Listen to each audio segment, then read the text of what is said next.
বাচ্চাদের খুব দ্রুত ওজন বাড়াতে চাইলে এই রেসিপিটি করে দিতে পারেন। সে সাথে বাচ্চার পেট শরীর ঠান্ডা ঠান্ডা রাখবে, বাইরে প্রচণ্ড গরম। তো প্রথমে লাগবে আমাদের চিড়া। আমি এখানে প্যাকেটের চিড়া নিয়েছি, আপনারা যে কোনো চিড়া নিতে পারেন। তো পরিমাণ মতো চিড়া নিয়েছি, এখন হচ্ছে ঠান্ডা পানি দিয়ে দিব। তো এগুলাকে 2 থেকে 3 বার ধুয়ে নিতে হবে, কারণ চিড়াতে অনেক ময়লা থাকতে পারে, বাচ্চাদের খাবার, তাই একটু ভালোভাবে পরিষ্কার করে ধুয়ে নিতে হবে। এবার হচ্ছে চিড়াগুলাকে 10 মিনিটের জন্য ঢেকে রেখে দিতে হবে। এখন লাগবে আমাদের গাজর আর লাগবে মিষ্টি আলু। তো আমি একটা ছোট সাইজের মিষ্টি আলু নিয়েছি আর অর্ধেক নিয়েছি গাজর। এখন হচ্ছে গ্রেটার দিয়ে গ্রেট করে নিতে হবে। তো এইভাবে করে নিয়েছি, আমি একদম চিকন করে নিয়েছি। তারপরে এটা যে 10 মিনিটের জন্য রেখে দিয়েছিলাম, 10 মিনিট পরে কিন্তু এটা ফুলে একদম ডাবল হয়ে গেছে, মানে নরম হয়ে গেছে। আমি একটু হাত দিয়ে চটকে নিচ্ছি।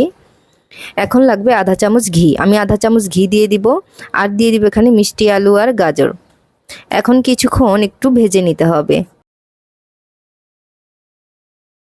তো ঘিতে হালকা 2 মিনিটের মতো ভেজে নিতে হবে। ভাজা হয়ে গেলে এখানে দিয়ে দিতে হবে গরুর দুধ। আমি 1 কাপ পরিমাণে গরুর দুধ দিয়ে দিচ্ছি। বাচ্চার বয়স 1 বছরের নিচে হলে গরুর দুধের পরিবর্তে ঠান্ডা পানি দিয়ে কিন্তু এটা রান্না করে নিতে পারবেন। তো দুধ দেওয়ার পরে এখানে আমি আরও 2 কাপ পরিমাণে পানি দিয়ে দিব। তো এখন হচ্ছে ভালোভাবে করে একটু নেড়েচেড়ে নিতে হবে।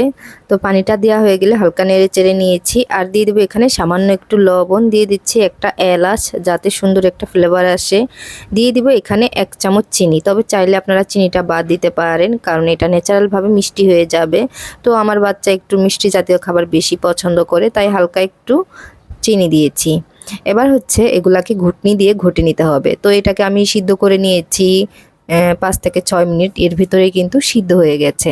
তো ঘুটনি দিয়ে ঘোটাও হয়ে গেছে। এবার দিয়ে দিলাম চিড়াগুলা। তো চিড়াগুলা দিয়ে ভালোভাবে করে নেড়েচেড়ে নিতে হবে আর কিছুক্ষণ জাল করে নিতে হবে। যাদের বাচ্চা কোনো কিছুই খেতে চায় না, তারা চাইলে এইভাবে করে রান্না করে দিতে পারেন। 100% গ্যারান্টি দিয়ে বললাম, বাচ্চা একটু হলেও খাবে।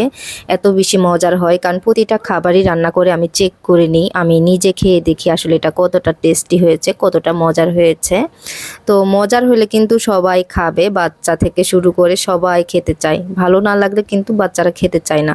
বাচ্চাদেরকে চেষ্টা করবেন একটু ভিন্ন ধরনের খাবার দিতে। আর সব শেষে কিন্তু এখানে আমি কিছু কিশমিশ দিয়েছি, দিয়ে তারপর নামিয়ে নিয়েছি। তো বাচ্চাদেরকে এক ধরনের খাবার না দিয়ে একটু ভিন্ন ধরনের খাবার দেন, তাহলে দেখবেন বাচ্চারা অনেক অনেক মজা করে খাবে। তো আমিও চেষ্টা করি একটু ভিন্ন ধরনের খাবার দিতে, নতুন ধরনের খাবার, বাচ্চা অনেক মজা করে খায়। আপনারা কোন জায়গা থেকে ভিডিওটি দেখছেন অবশ্যই কমেন্ট করে জানান, যাতে করে আপনাদেরকে ধন্যবাদ দিতে পারি। তো সবাই ভালো থাকবেন, সুস্থ থাকবেন। আর আমার বাচ্চা এদিক দিয়ে খাচ্ছে, সে নিজে নিজে হাত দিয়ে খেয়ে নিচ্ছে, মাশাআল্লাহ। তো আজকের মতো এখানে বিদায় নিচ্ছি। আল্লাহ হাফেজ।